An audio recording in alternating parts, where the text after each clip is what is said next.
For our COBT listeners and viewers, it's Maynard, Mike, and Arjun here with something we're incredibly excited about. Today we're going to get to visit with Senator John Cornyn. He's in his fourth term as a representative in the Senate for the great state of Texas. He's on the Senate committees for Finance, Intelligence, and the Judiciary.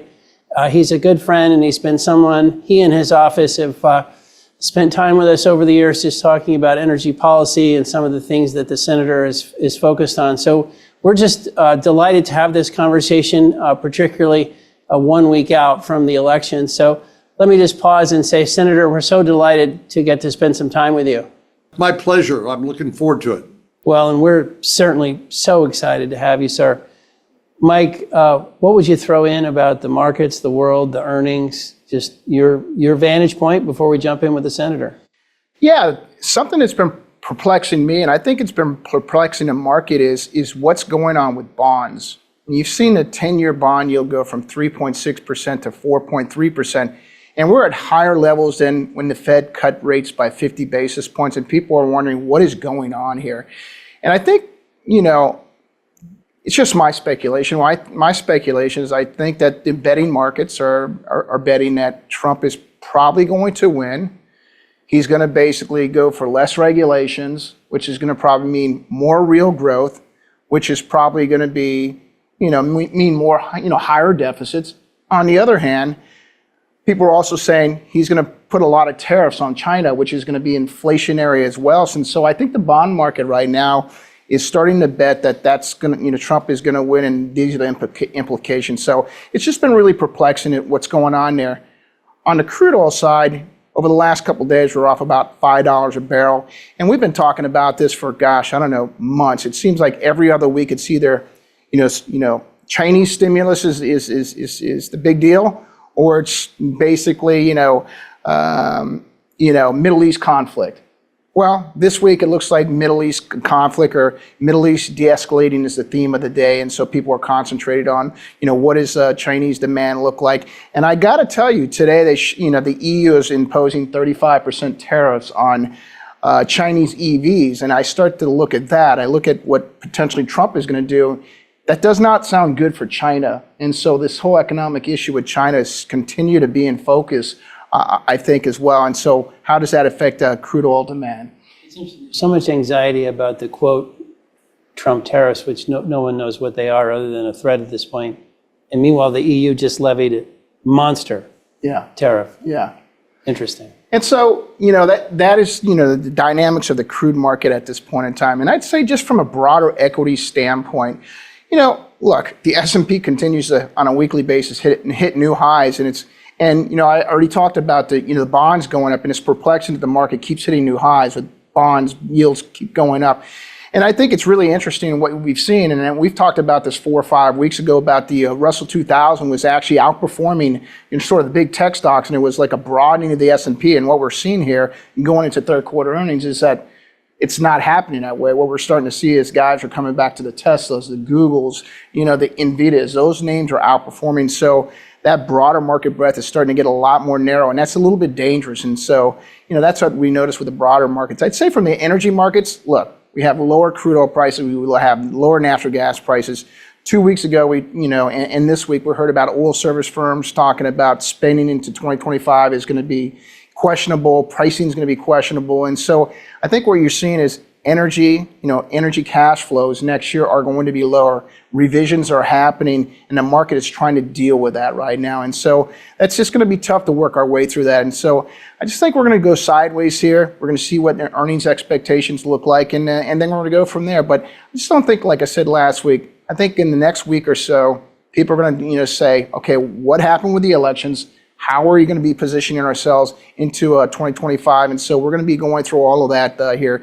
And so I think people are just going to kind of sit on the sidelines and wait it out. Arjun, anything you'd throw in before we jump in with the senator?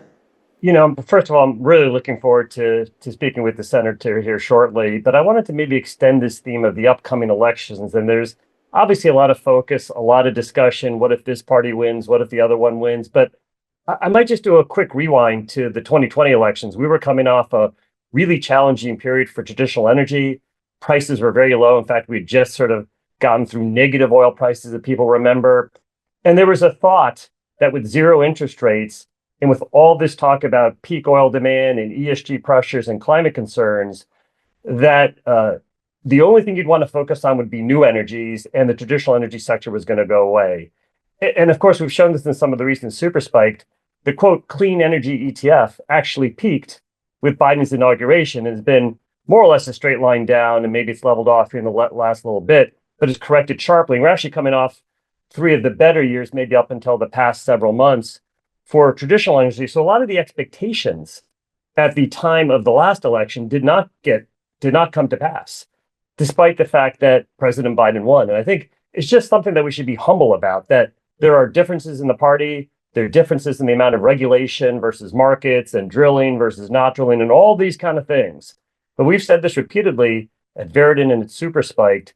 Some of these bigger, longer term macro trends are what matter most. And I think I am optimistic, or at least encouraged, that we are moving towards something that recognizes in all of the above is going to be the answer. We're going to need crude oil. We're going to need natural gas for a long time. But a lot of these developing countries, the other 7 billion people on Earth, are going to want to have some of the new energies for geopolitical and economic reasons from the perspective of their country. So we as a country, I think, should be focused on maximizing our oil and natural gas and LNG production and exports. But we should also become leaders in a lot of the new energy technologies. I think we'll perhaps get into this with the Senator a little bit, is how can we motivate these kind of things? How do you motivate abundant, reliable, traditional energy while also motivating some of the newer stuff? And again, elections come. We had one 4 years ago. How it turned out and how markets developed were very different from what people thought at the time. And I think we'll see how this plays out this go round. Okay, great.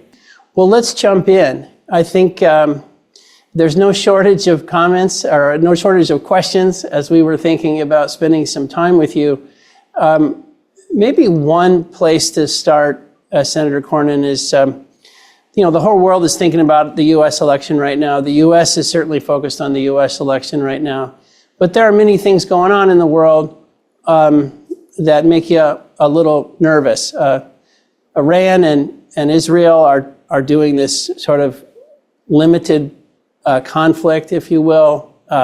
There are North Korean troops seemingly in Ukraine helping the Russians, if we understand it correctly. But there is just tension in the world, and we're all focused elsewhere.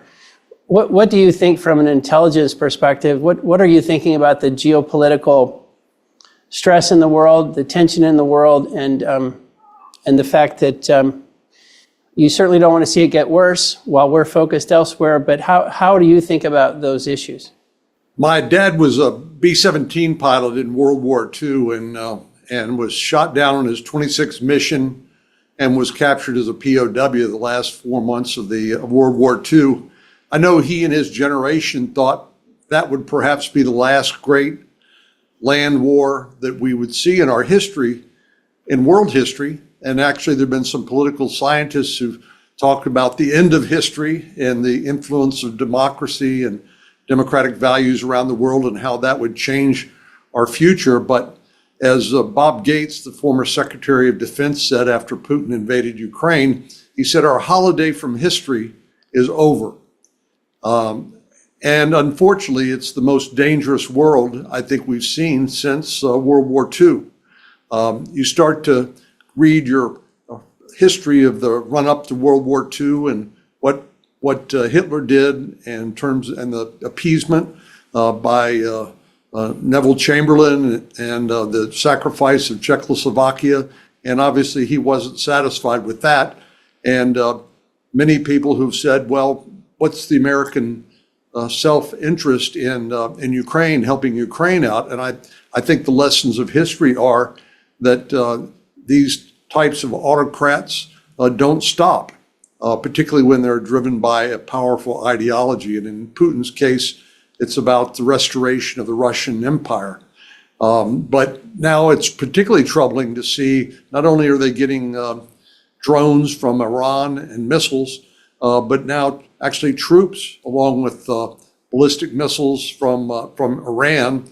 And meanwhile, our number one challenge in Asia, of course, is President Xi and his aspirations to expand Chinese influence there, and the threat to take Taiwan and to absorb that within the PRC. So it's a very dangerous world.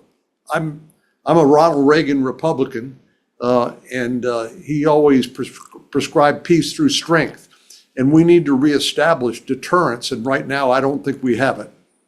Do you think, Senator, and I'm just kind of thinking about your experience there on the Intelligence Committee, it's always a concern we have as outsiders looking in at Washington and the rest of the world, that when you have trouble spots, that's a great time for someone else to start a third one. Like, do you feel, and the election has had lots of references to who is going to get us into World War III or who's going to keep us out of it, but is the stress in the rest of the world, is it up? Is the tension up? Is that the right way to think about what's going on internationally? Well, Maynard, my own theory is, and I think others share this view, is that the way that the Biden administration pulled us out of Afghanistan and turned it over to the Taliban, along with billions, tens of billions of dollars, hundreds of billions of dollars of weapons and ammunition, was noticed by people like Putin, who was just looking at an opportunity to further his invasion of Ukraine that actually began back in 2014, and then his efforts in Georgia and elsewhere in the region to begin to claw back different parts of the former Soviet Empire, Soviet Union, that they saw an opportunity and they took it. And I think that's the lesson here, is that these are not necessarily folks that share our values. They don't necessarily want peace. They want power. They're driven by a powerful ideology. And to me, it's such a dangerous situation, because particularly looking at something like what's happening in Israel and Gaza and Lebanon and Yemen, a miscalculation, an escalation can result not only in regional conflict, but something much broader. And so it's a very sobering thought, a very sobering situation. This is a really hard one, but sometimes you see, it seems like the Biden administration tries to exert a lot of influence on particularly Iran, and to the extent they can, and Israel to not escalate. There's all this talk about don't escalate, and that obviously is at some level, like, of course, who wants an escalation? But on the other hand, there's so much talk about please don't escalate that it almost seems like it could be a harmful message sometimes, because you're just kind of keeping things the status quo. And but I don't know that you've been around foreign policy and communication and defense and intelligence issues so long. What do you think about this constant message of let's don't escalate? Is that really helping? What do you think? Well, I think the basic problem here is one of moral equivalency. There isn't any moral equivalency, in my view. Israel was attacked, innocent civilians, men, women, and children, on October the 7th. We've known for a long time that Iran is the number one state sponsor of terrorism, and what the role of the IRGC is in training and fomenting terrorist activity around the Middle East. And obviously, we know that Hezbollah is their proxy in Lebanon, in the northern part of Israel, threatening, again, as Hamas has done, Israel's very existence. That is what's driving the supreme leader and the current government in Iran. And then you see the other proxies, like opportunistically, like the Houthis weigh in Yemen, and then the Shia militias that are operating in Iraq, and obviously the ongoing civil war and conflict in Syria. So it is a very, very dangerous situation. But my opinion is that there is no one other than the United States who can step in and demonstrate this sort of leadership. We don't need to do it alone, but we do need to lead. And nobody wants to be involved in these conflicts. Certainly, we don't want to send our young men and women into harm's way. to fight these wars. But that's why deterrence is so important. Deterrence is how you maintain the peace. Weakness is a provocation and an enticement to some of these autocrats to keep pushing until somebody pushes back. I think you're helping me in a way understand my own question, which is it's great to preach about don't escalate, but if you're not careful, you're showing that you fear escalation, and that doesn't help you accomplish your goals. I think that's well, we've also seen that in some of the timidity that the Biden administration has used assisting Ukraine to push back against the Russian invasion. This has been going on for a couple of years now. We didn't know whether it would be over in a couple of days. We didn't know whether Putin would be able to take Ukraine without a shot being fired. But thanks to the incredible courage of the Ukrainian people, their will to fight and to defend themselves, as well as President Zelensky's leadership. One of my colleagues calls President Zelensky Winston Churchill wearing a T-shirt. And he's been an incredible leader and continues to do that. All of these are very complicated. And I know there are people who sort of debate back and forth, what should our role be? But I do think American leadership is important. I think reestablishing deterrence where there's a cost to be paid for this sort of aggression is really important, because that, I think, provides the most likely path to peace. This is such a unique period because we're a week from the election, but we're also in this stub period, if you will.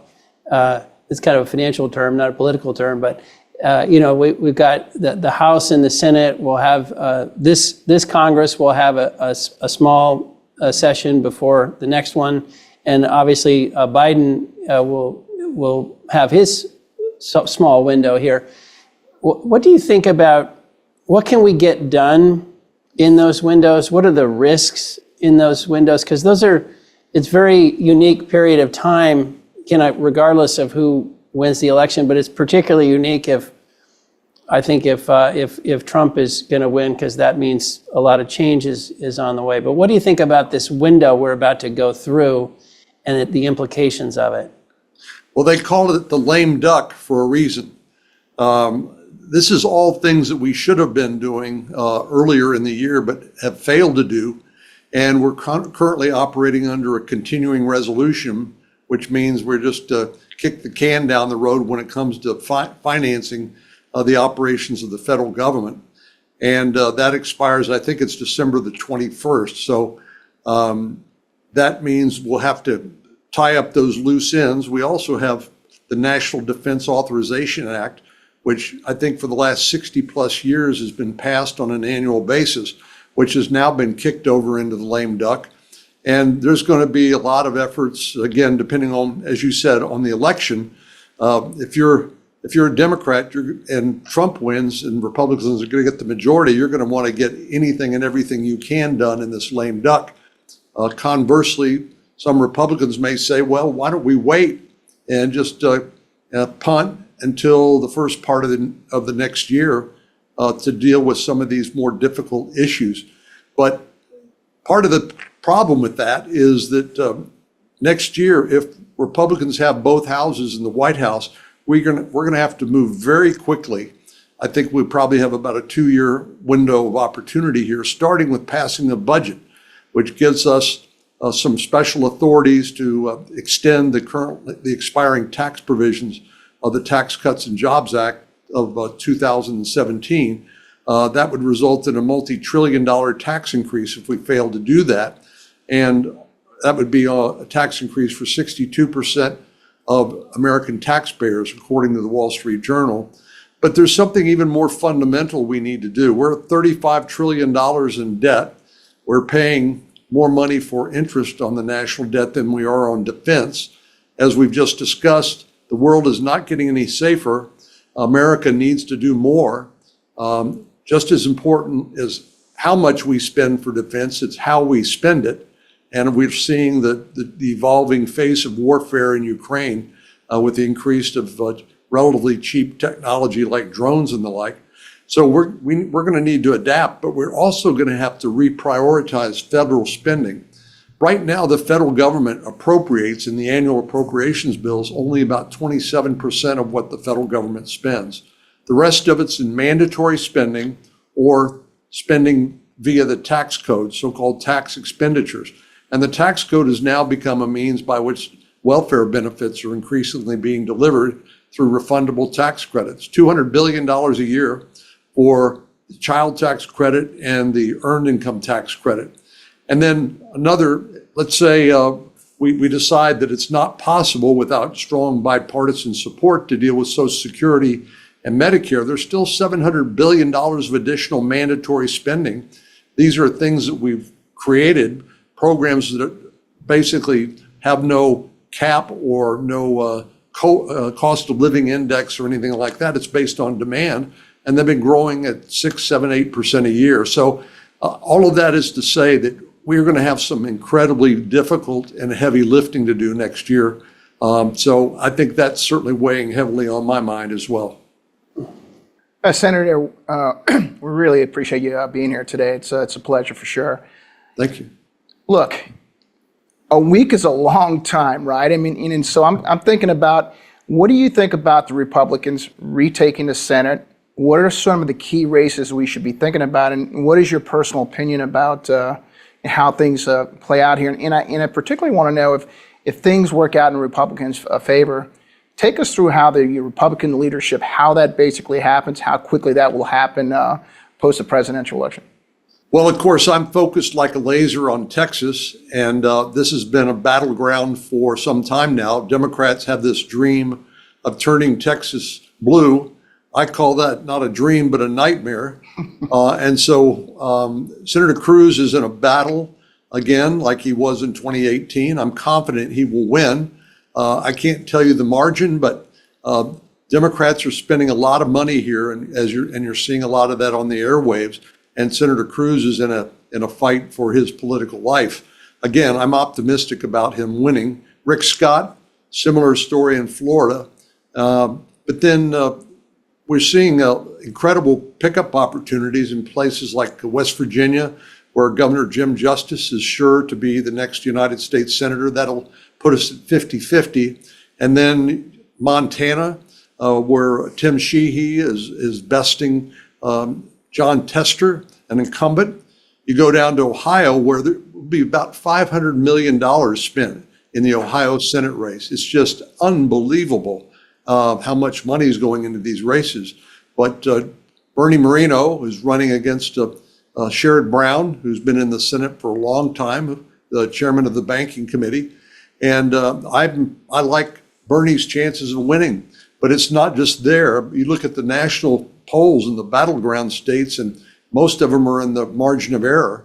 And so that means that everything from Pennsylvania to Michigan to Wisconsin to Nevada, all are sort of on the edge of a knife. And I like the momentum. I like things are moving in a positive direction if you're a Republican like me. So I'm pretty confident we'll get the majority in the Senate. And President Trump is going to need that majority in order to get his legislative agenda passed. So a week after the election, we'll have leadership elections in the Senate. And as you know, I've thrown my hat in the ring. I've been in the Senate a long time now, and I feel like I've learned a lot about how to be effective and how the Senate could be more effective than it is right now, which is essentially dysfunctional, as we were discussing. So much of the work that needs to be done has been kicked into the lame duck session. So this next week is going to be, fast and furious. People are going to be barnstorming the country, looking for those last votes.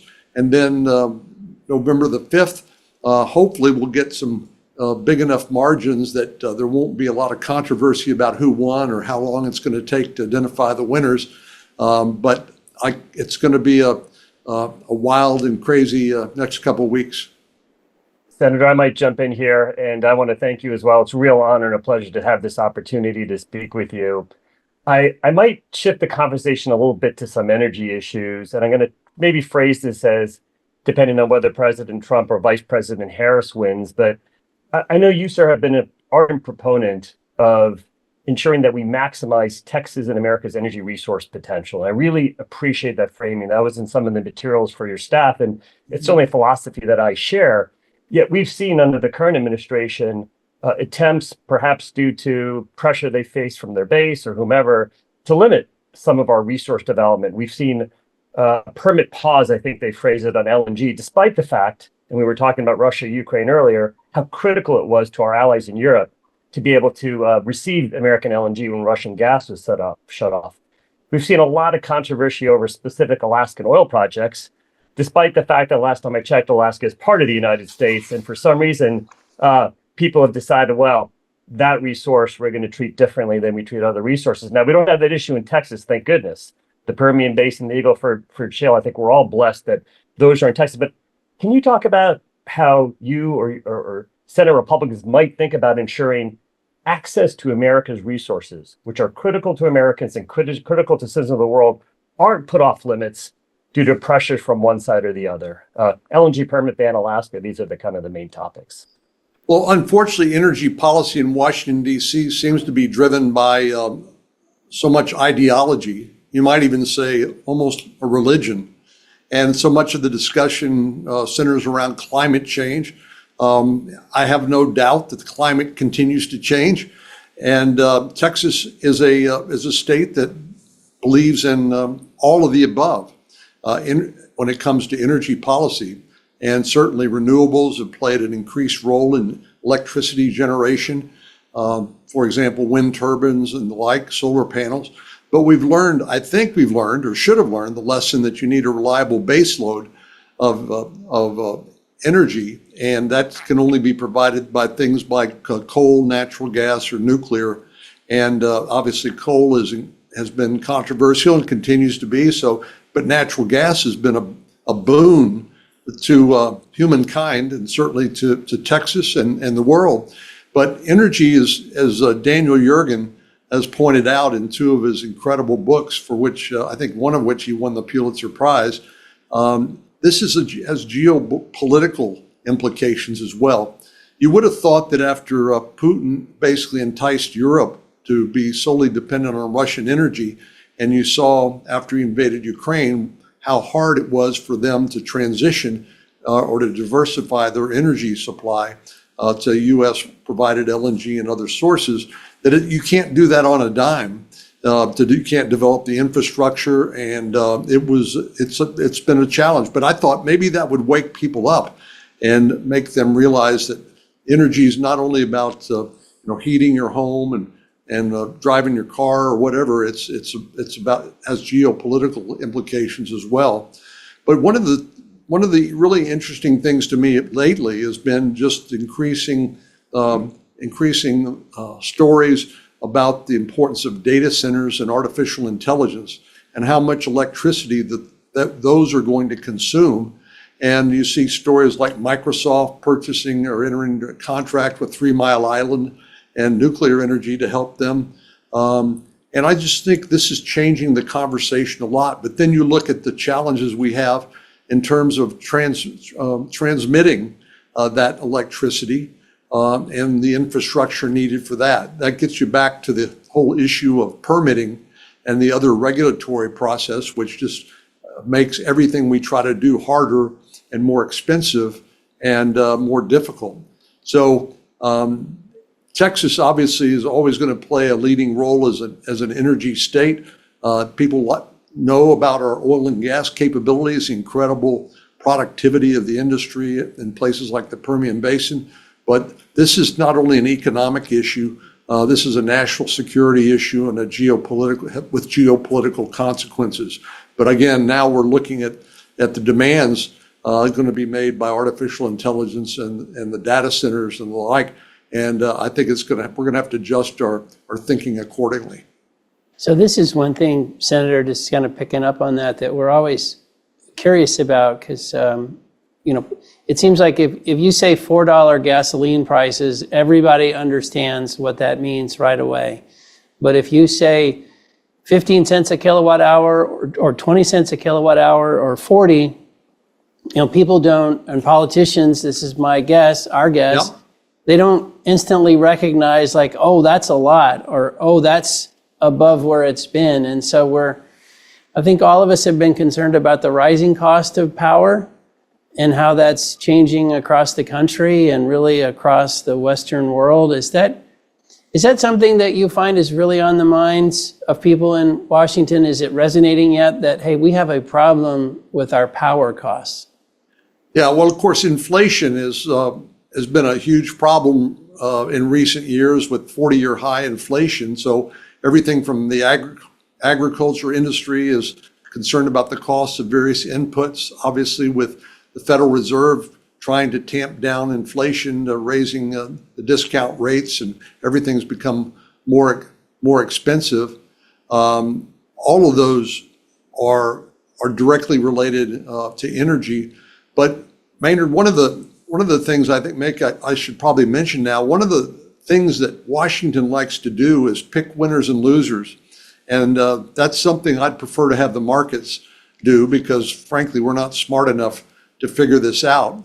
Just the things like the electric vehicle mandates and the subsidies provided to electric vehicles, asking basically working class people to subsidize rich people buying expensive electric vehicles. And then, oh, by the way, China has a near monopoly on processing some of the critical minerals that are necessary in order to build the batteries. And so, and not just that. I mean, that's a national security vulnerability.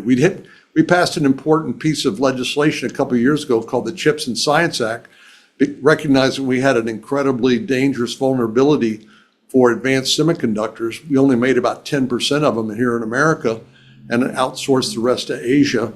And but there's a whole lot more of these supply chains of important things like critical minerals, and particularly the processing of critical minerals, that we're still dependent on from China, which is, again, a vulnerability. You mentioned China. This does seem to be, there are a few things that the parties seem to agree on. One of them seems to be China, which is that we are in a different kind of competitive dynamic with them, that they're getting much more ambitious and aggressive. Anything you would add in on the outlook for the relationship with China? I know we're going to have an election that's going to have a lot to do with that, but where do you think we're headed with our Chinese, I guess, you can't say partnership, but I'll just say Chinese relations? Yeah. Well, it's, to me, the disparity between the way we treated the Soviet Union in the Cold War. George Kennan wrote the so-called long memorandum, said you're not going to change the communist Russians, so we're going to have to contain them. We took the opposite approach to China. I think it was a massive intelligence failure, but when Bill Clinton decided we needed to welcome them into the World Trade Organization, and then American investors basically financed the rise of China along with their increased militarization, their development of weapons, not only for defense but for offense as well. I think we were sleepwalking through that period of time. Deng Xiaoping famously said, "Hide your motives and bide your time," and they did a really good job doing that. And then President Xi comes on the scene and basically said, we're tired of playing second fiddle to the United States and other world powers. We want to be recognized as the ancient and culture we are, and the economic powerhouse and the military powerhouse that we are today. So obviously, Taiwan is the focal point of a particular flashpoint with China, but a lot of their aggressive actions in the South China Sea, threatening international commerce and freedom of the seas, has been deeply concerning, and it could well be a flashpoint to another one of those conflicts we were talking about earlier.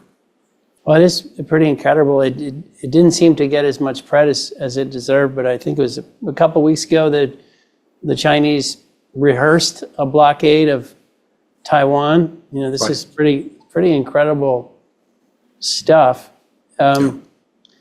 Maybe just to switch gears on two things you mentioned that we'd be remiss if we didn't ask you about. One is permitting, which is seemingly everybody, no matter what you want to build, everybody wants permitting reform.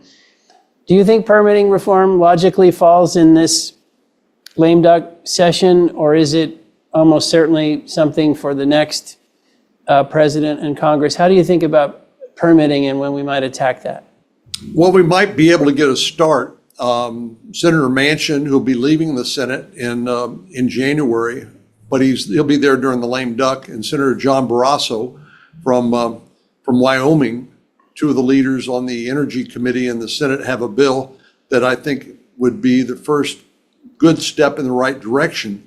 But a lot of the folks who call themselves environmentalists, who are basically anti-development folks, they don't want us to build stuff. Whether it's a pipeline, they don't want to build transmission lines. They don't want to build stuff because they think that is contrary to what their goals are, which are this, to my mind, in some ways, a fantasy of we're not relying 100% on renewable energy. But even as my colleague from Maine, Angus King, likes to point out, he said, what I try to convince some of these folks is that you need transmission lines to transmit electricity that's generated by renewable energy sources.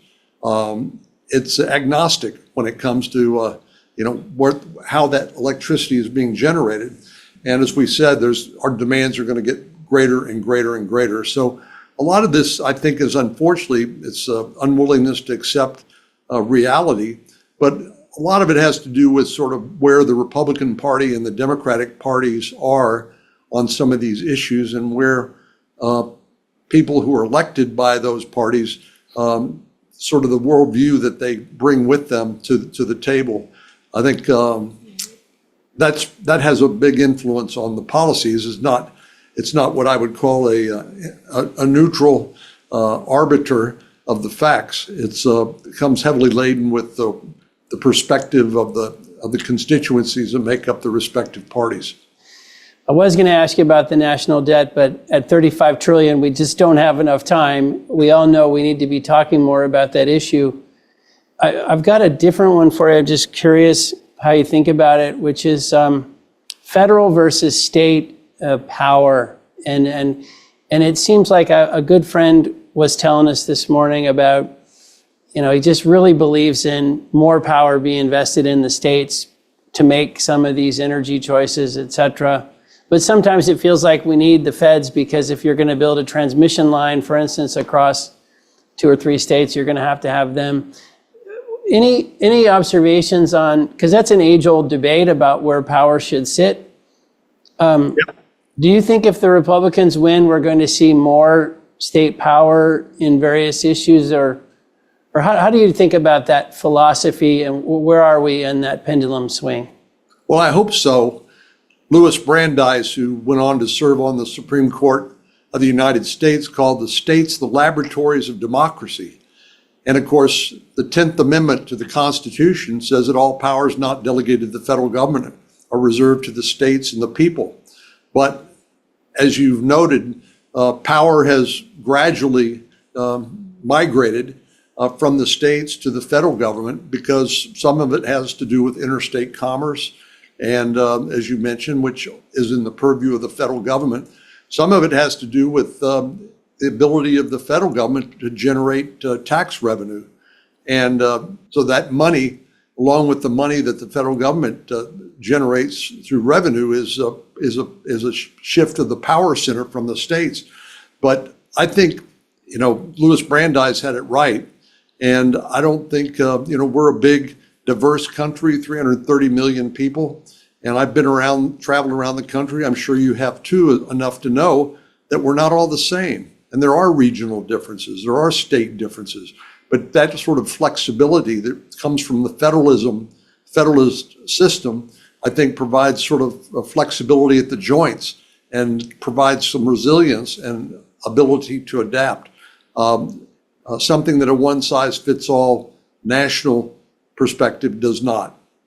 Yeah, Senator, I don't want to talk too much about the deficit, but just assuming Trump wins, what are sort of the priorities? You already talked about, maybe getting a balanced budget and stuff like that. What are your priorities maybe the first year, 2 or 3 priorities that you think you can get through, that you think you can be on board? Now that's predicated on what happens in the House as well. But what do you think is, like, if you were lucky enough to be the leader of the Senate, what would you want to be pushing? And where do you think there'll be some sponsorship with that? Well, I've long supported a balanced budget amendment to the Constitution, but we've been unsuccessful in getting that passed.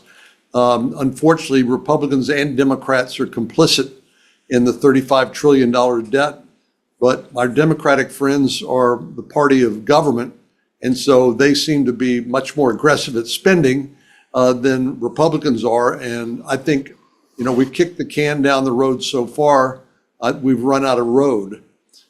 This has become a national security issue, as former chairman of the Joint Chiefs of Staff, Mike Mullen, said about 10 years ago. He said the debt is the single largest threat to our national security.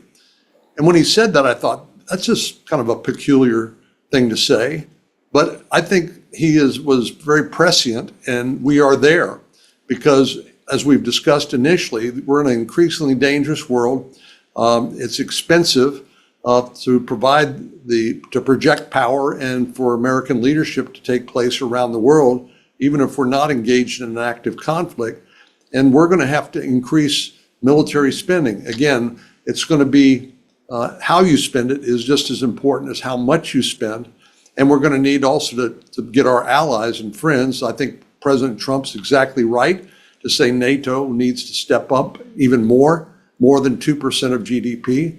But we're going to have to do that too. So that's why I mentioned that we spend $6 trillion a year, and we ignore roughly 3/4 of where the spending occurs. I think those days are over.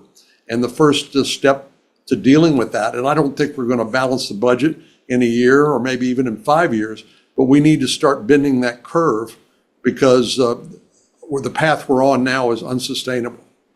Senator, I think my final question, there does seem to be some common ground that there's a need to reshore jobs back to America. Clearly, that's at the top of President Trump's agenda, and at least notionally, we hear that from the other side as well. And there are things like the IRA and the CHIPS Act, which purport to do that. But you said something I think very interesting before, which is you can do that through markets and incentives and technology, or you can do it through picking winners and more heavy-handed regulation and taxes. And those are always, to me, been the two fundamental choices between the parties. And it'd be nice, actually, if we could get back to kind of debating that type of governments versus markets approach.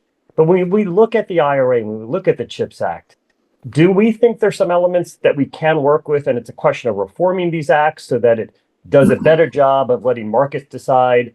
Or does one need perhaps a fresh start on how to think about, again, reshoring jobs and ensuring America does come first?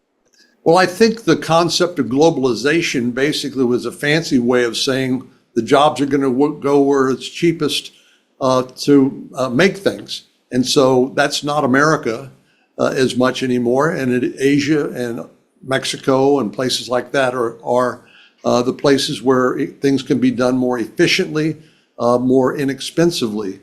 And China obviously was building itself up, as we discussed a little earlier, while we were sort of sleepwalking through those years and didn't really realize what they were doing. But now they've done what they've done. I think, to me, the CHIPS Act was something that's a little uncomfortable for somebody like me, who I consider myself a free market conservative. But, national security is critical. To me, it's job one. And if we saw an interruption in the access to advanced semiconductors because Taiwan got absorbed into the PRC or because of another pandemic or natural disaster, it would create not only a depression in America, but it would threaten our ability to defend ourselves because, as you know, everything depends on technology, on advanced semiconductors. So I don't know where this all ends, but I do know. We'll tell you that I think most of the active ingredients in the medications that we take here in America are made in either China or in India. And I talked to the chairman of Eli Lilly the other day, and we basically discussed the fact that, in order to get that back reshored, that capability here in the United States, we're going to have to try to figure out how to incentivize that. And usually that means money. And so I think we're trying to still figure that one out. But COVID, I think, exposed our vulnerability of our supply chains, whether it's personal protective equipment or a whole host of other things, and we're still sort of thinking our way through that. I don't know how much time we have to figure it out, but we are, I think, in a position where we are sort of trying to evolve these supply chains out of adversarial, hostile, potentially hostile countries to places that are friendlier and safer. And certainly the North American Free Trade Agreement, the USMCA, and the relationship Canada and Mexico and the United States have, I think is a very friendly environment where a lot of that reshoring can take place and deal with the cost issues well. My biggest worry about Mexico is the failure of their governance and the fact that so much of the country is occupied and controlled by criminal cartels. But their economy continues to do well, and we continue to have robust trade with them. Well, Senator, I know that your time is limited, and we've got to let you go. Maybe one last thought for us, if you don't mind, which is next week, we're going to have the result of the election. And no matter who wins, we're all going to have the challenge of kind of pulling back together and trying to address these issues. Any advice for the political leaders or neighbors or the Thanksgiving table? Like, what's a nice little tidbit we could use to all try to do our part to bring the country back together post-election? Well, I know people feel passionately about their choices here, and the country seems to be divided almost evenly. But after the election, we're all still going to be Texans in this state, and we're all going to be Americans throughout the country. And we're going to need to come together and figure out how can we work together. That doesn't mean rolling over or accommodating any of the wish list of folks in the other political party, but it is possible to find some common ground on a number of important issues. Maybe we don't do that enough. Some would say we probably do that too much because they want to hold out against any sort of encroachment on 100% of what they want. But I'll invoke Ronald Reagan once again, who said that, what do you call somebody who agrees with you 8 times out of 10? He said, I call them a friend and an ally, not a 20% traitor.